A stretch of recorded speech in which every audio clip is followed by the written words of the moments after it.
boop, boop, boop, boop, boop, like that. And so the way that you guys are working is a little different than the way he works, but you're working from photographs. And the thing about a photograph is that the information remains stable. So it's this kind of sense of looking back and forth. So what I want you to notice here is just how different it is from the photograph, and yet if you don't see that, it looks just like a photograph.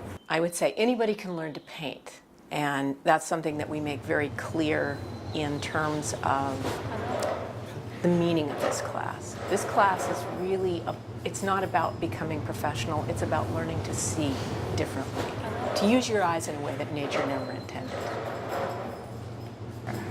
Let's just see how it looks. Oh, okay.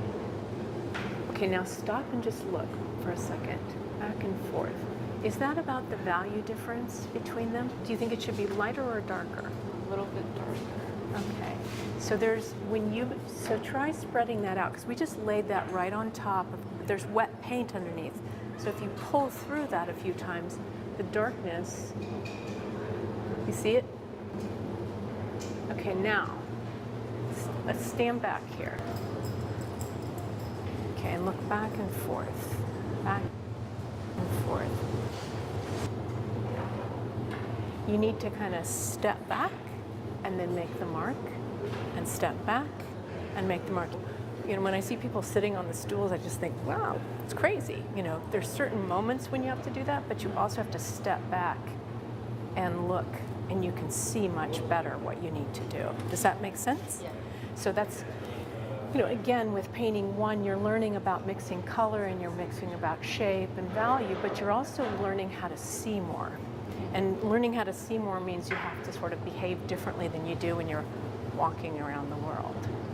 It's a particular way that being trained as a painter or as an artist changes how you use your eyes. Everybody uses those techniques. In the history of painting, which is about 10,000 years, there are things that have been successful.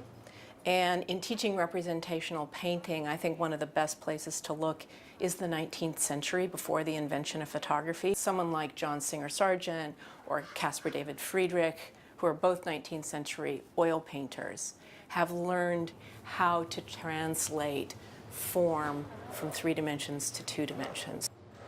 But you need to see how this person solves it, how this person solves it, and then steal from them.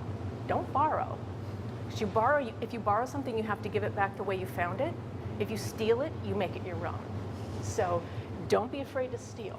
All right, so I'm going to leave these out for you guys to look at, and Alan and I will be walking around.